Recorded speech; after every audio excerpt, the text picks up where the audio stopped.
How did this whole discovery start with you, with first learning about your daughter's abilities, and I think you discovered that you also had these abilities when you were a child.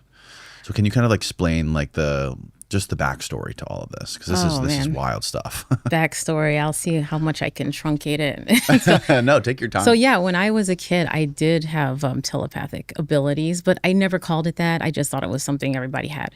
And so I was able to know what people were thinking and know what they were going to say and know how they were going to react. I remember knowing that. And at first, I wondered why adults, to me, I thought it was just adults that weren't reading each other's minds. And I remember coming to the conclusion, maybe when you become an adult, you can't do it anymore. So I was probably like 4. I hadn't gone to school yet. And I remember thinking, okay, so I'm probably going to lose it when I become an adult. So I'll get okay with that.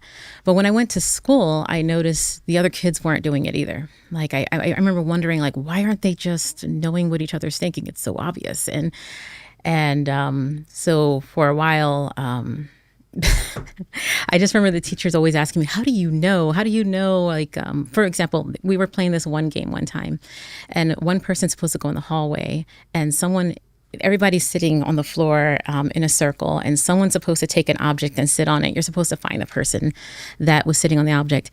And I remember when it was my turn, I went out there. I'm like, it's so obvious who it is. The person, right? It's the person's thinking about it. They're scared. They're afraid of me to pick on them. Every single time I knew it. And I just remember picking it, and the teacher's like, how do you know? And then I ended up they just ended up letting me sit it out after a few turns. Because the way the game worked was if you got it wrong, someone else got to try.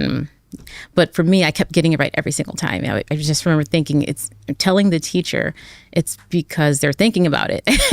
But I didn't think anything of it. But those were my last memories of having the ability. And it's only because, you know how memories are. Your biggest memories are coming with emotions. And my emotions were confusion. Why aren't they doing this?